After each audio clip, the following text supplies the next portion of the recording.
With LEGO just announcing the 2026 modular building being the shopping street and its price tag of $250, 250 euro, and 230 British pounds, a lot of people are talking about that price tag, and quite a few people are noting that it is higher than what we've seen in recent modulars. And in fact, one of my favorite YouTube channels out there, Brick Fanatics, Matthew over there, posted a video talking about this, and I thought it was a really interesting observation, and one that we can actually take a look at a little bit deeper with some data. You know, here at Building Together, we love a good data set, especially a LEGO data set. So we're going to unpack this question as to whether or not LEGO's modulars have become more expensive over time, and if so, what are the implications, and if not, well, what does that mean for us as LEGO fans? So let's dive into that.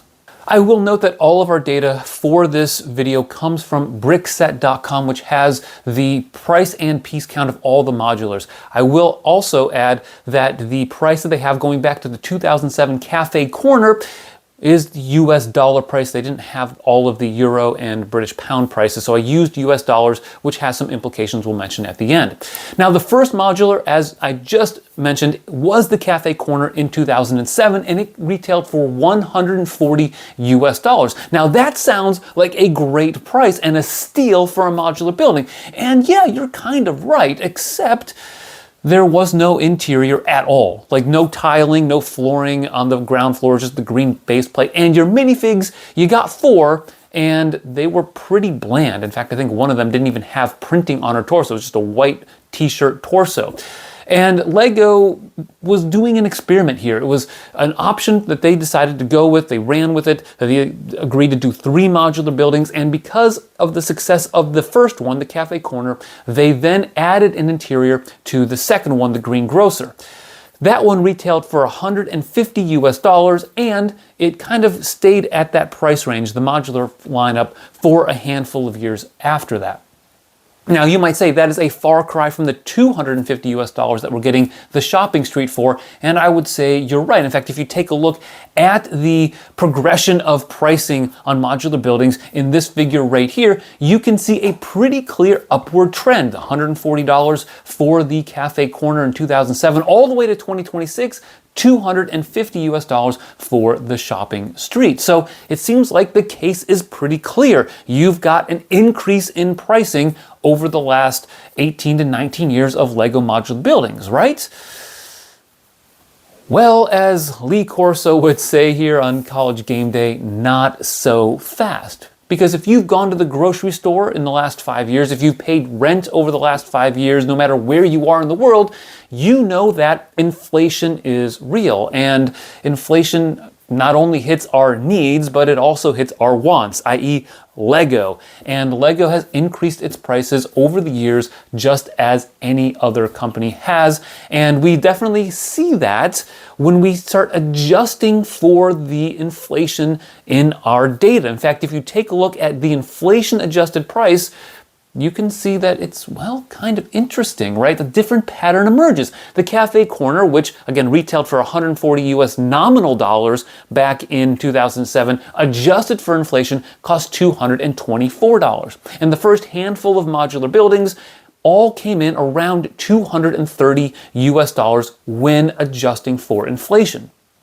So the $150 for the Green Grocer, the Palace Cinema, or the Grand Emporium, or the Fire Brigade, those all came in around at that $230 threshold.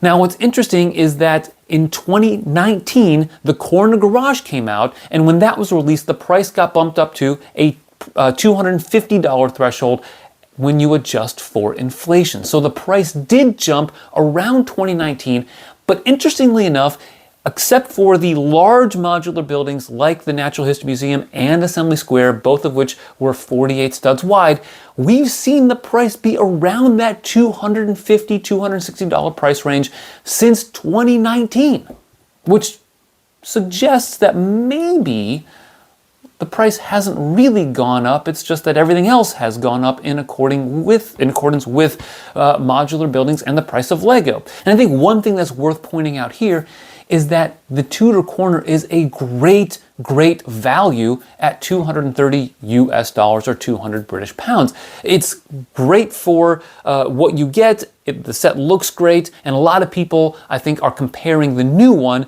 to that, which is entirely fair. But the new one isn't necessarily far behind when it comes to the pricing. Now, there is something else that caught my eye as I was perusing the data. You might have noted that the price nominally went up, but the price adjusted for inflation has stayed roughly the same. But there's also another development in the Lego modular buildings, and that is the piece count. Check out the very first modular building, the Cafe Corner, no interior, but had just over 2,000 pieces. And indeed, once we start seeing interiors included in the modular buildings, the piece count ran typically around 2,200 pieces to 2,300 pieces, with occasionally a little bit higher than that, unless you went with a large modular building like the Town Hall, which had, I think, 2,700 pieces in it. Now, they have seen an increase in the number of pieces since then. In fact, to the point where since the Downtown Diner in 2018, we have not seen a set come in with less than 2,500 pieces. Moreover, you're more likely to see a modular released at the 3,000 plus piece count than you are less than 3,000 pieces. So the piece count has gone up significantly, almost by a factor of 50% since the original modular building, the Cafe Corner. Now, what's also interesting with this is that our price has increased, even controlling for inflation, by about $25. But for that, you actually get a lot more. You get about an 800 to 1,000 piece increase, and you're getting significantly more minifigs than you got with the original run of modular buildings. On top of that, you're getting more detailed minifigs, not just generic minifigs that have no printing or anything like that. And in fact, the original modulars for a long time came with the classic smiley face. We're getting significantly more detailed printing on the faces, double-sided prints, and things like that. So it's fascinating to see that, yes, the price has gone up about $20 to $25 for a modular building, while we've gotten a lot more for it. And this, I think, can be represented in this graph right here that shows the price per piece ratio.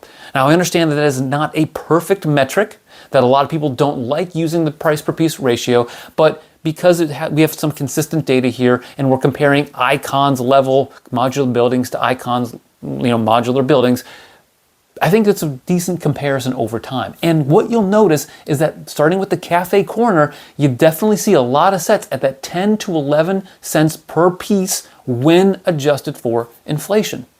You come to the more recent modulars though, and the value gets significantly better. The last couple sets have led a price per piece ratio of less than 8 cents, and the new Shopping Street has a price per piece ratio of less than 7.5 cents per piece. That is a fantastic price per piece ratio, especially in the context of 2025 and 2026.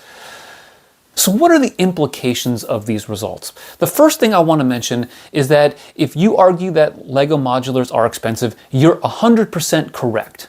They are an expensive set. They always have been an expensive set, and it's something that is a significant purchase for many Lego fans out there. I know for me, when Lego started releasing modular buildings on January 1st, it became what I asked for both Christmas and my birthday, which is early in January. And fortunately, my wife was very generous. She was willing to get that for me, and I was able to get all of those modular buildings. So it is a significant outlay from a family perspective and how much money you're spending. That is definitely true. So these results are not meant to diminish what these sets actually cost. What I think the results indicate, though, is that this isn't something that we're seeing a huge spike in pricing, and we are seeing a small increase, but we're also getting more for that increase. And I think that actually balances out in favor of the Lego consumer if you can afford Lego modular buildings.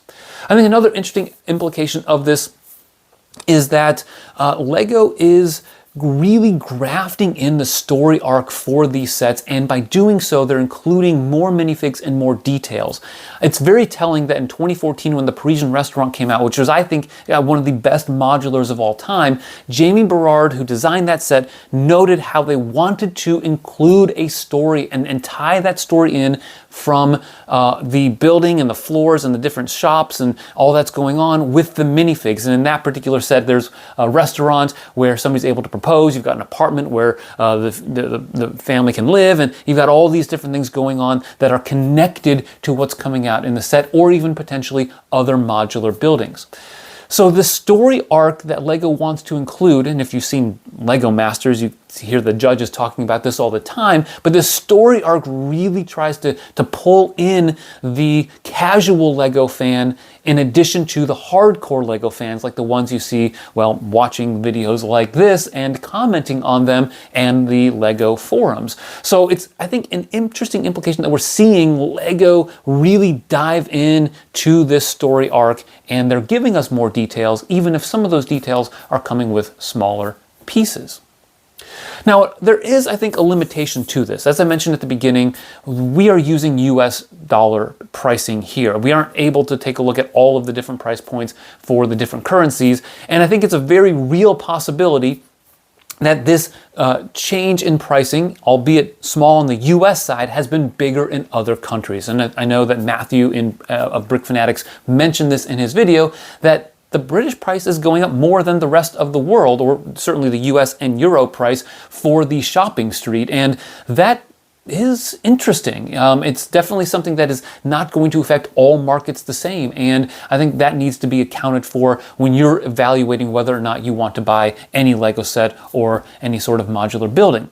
All told, I really think this does give us an opportunity to reiterate here on this channel and others that LEGO is not just an expensive product, but one that I think rewards you by being patient. And if you are willing to wait for the right deals to come along, you can get really good LEGO sets at much better prices. In our breakdown video of the shopping street, I mentioned that at $250 US, I think it's still a good value. It's one that I plan on getting, in part because Christmas and birthday, on January 1st.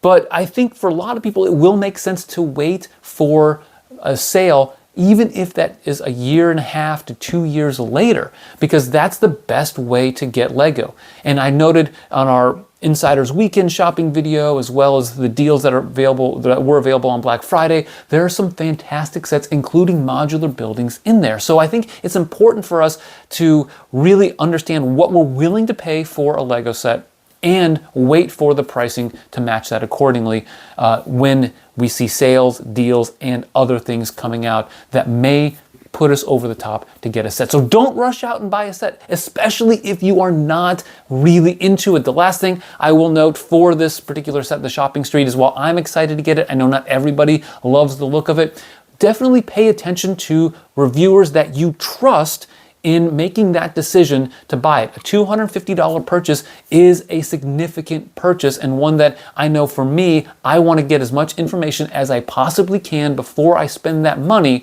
so that way I know that I'm getting something that I actually want in a LEGO set or anything else for that matter. Now, there are plenty of great reviewers out there. If you happen to enjoy our content and like our reviews, make sure you subscribe, like this video. That way you can see our review of the shopping street when it comes out in early January, as well as our comparison with other modular buildings. Real quick before I go, I do want to ask you one other favor, and that is to subscribe to the channel. Our goal is to hit 15,000 subscribers by the end of the year. We are really close to over 14,700. So if we can get there at the end of this month, that would be fantastic. We really appreciate your support. Thanks for watching, and always remember to keep building together.